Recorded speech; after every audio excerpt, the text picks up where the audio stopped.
नमस्कार दोस्तों, ईश्वर सदैव आपका भला करे और आपकी झोलियाँ ईश्वर के आशीर्वाद से हमेशा भरी रहे। तो दोस्तों आज बात करेंगे 14 मई 2021 को एक महत्वपूर्ण तिथि है जिस दिन सूर्य संक्रांति भी है और अक्षय तृतीया एक ऐसी तिथि जो हमारे भारतीय इतिहास में बहुत ही महत्वपूर्ण मानी जाती है। देखिए इसी दिन से त्रेता युग का आरंभ भी माना जाता है। ये वो तिथि है जिसमें बहुत ज़्यादा अभूत सा माना जाता है कि इस दिन अगर यदि आप विवाह करते हैं तो वो खंडित नहीं होता, क्योंकि इसका नाम ही है अक्षय। इसके अलावा इसी दिन परशुराम जयंती होती है, हयग्रीव जयंती होती है। महाभारत का युद्ध जो है वो इसी दिन खत्म हुआ था। द्वापर युग का अंत भी इसी दिन हुआ था। आपको याद होगा कि सुदामा जी ने भगवान श्री कृष्ण से एक मुट्ठी चावल लिए थे और वो चावल लेने की जो घटना थी जिसके बाद उनके पास सब कुछ हो गया था, वो दिन भी अक्षय तृतीया का ही दिन था। इसके अलावा इसी दिन बद्रीनारायण के कपाट भी खुलते हैं और बांके बिहारी जी के चरणों का दर्शन भी इसी दिन होता है। तो ये जो दिन है अद्भुत है, महत्वपूर्ण है। माना जाता है कि यदि आप माता लक्ष्मी की कृपा पाना चाहते हैं तो ये दिन आपके लिए विशेष हो सकता है यदि आप कुछ विशेष उपाय करें। देखिए अक्षय तृतीया का विशेष अर्थ होता है अक्षय, वो तिथि जो क्षय ना हो, जिसका क्षय ना हो। तो देखिए इसलिए लोग ने प्राचीन काल में आप देखेंगे कि पूजा पाठ साधना दान को महत्व दिया, लेकिन कलयुग में क्या हुआ कि लोगों ने नए जमाने के साथ दो ही चीज़ें समझी कि जिसका क्षय ना हो, अर्थात सोना खरीदना शुरू कर दिया कि सोना कभी ख़त्म नहीं होगा, और विवाह करें ताकि विवाह कभी खराब ना हो। लेकिन इन सब से अलग हट कर ये तिथि है। ये तिथि ध्यान की है, ये तिथि साधना की है, ये तिथि दान करने की है। इस दिन आप जो कुछ भी बन सके आपसे, विशेष रूप से अनाज का दान यदि आप करते हैं तो आपको अद्भुत लाभ मिलता है।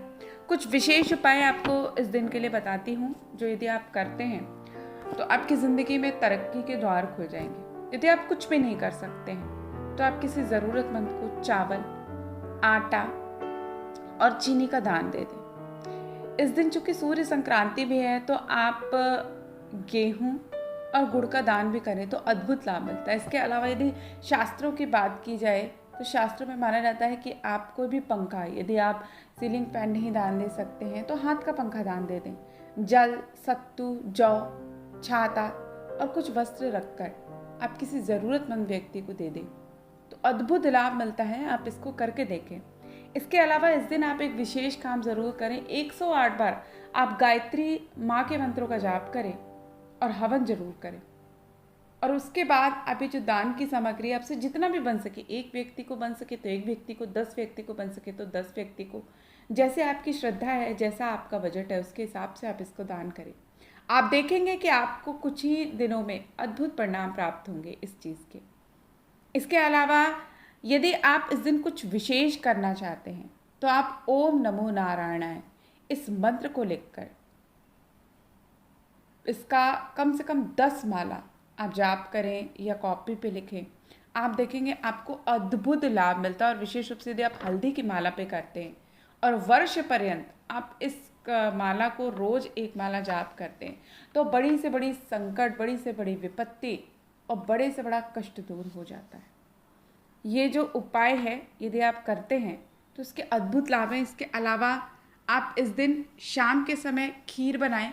खीर बनाकर उसको चांदी की कटोरी में रखकर उसको चंद्रमा को थोड़ा सा उसका अर्घ दें और उसको चंद्रमा की रोशनी में कुछ देर रखकर उसके बाद आपका जो पूरा परिवार है उस जो खीर है उसको प्रसाद रूप में ग्रहण करे और माता लक्ष्मी की आराधना और पूजन करे तो अद्भुत लाभ होता है। देखिए ये जो तिथि है ध्यान साधना के लिए बहुत अद्भुत है।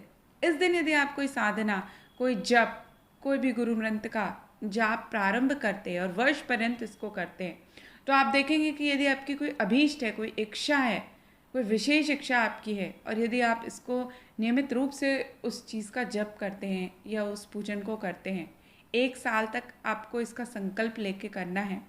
आप देखेंगे कि कुछ ही दिनों बाद, विशेष रूप से वर्ष पर्यंत के बाद, आपको बहुत ज़्यादा लाभ देखने को मिलेगा। तो इस तिथि को बिल्कुल भी व्यर्थ ना जाने दें, इस तिथि का उपयोग करें। अद्भुत तिथि है, अद्भुत लाभ देके जाएगी। तो दोस्तों आशा करती हूँ ये छोटी सी जानकारी आपको पसंद आई होगी। ऐसे ही रोचक जानकारी के लिए कृपया हमारे चैनल को लाइक करें, सब्सक्राइब करें और शेयर करना ना भूलें। तो फिर मिलते हैं, तब तक के लिए नमस्कार।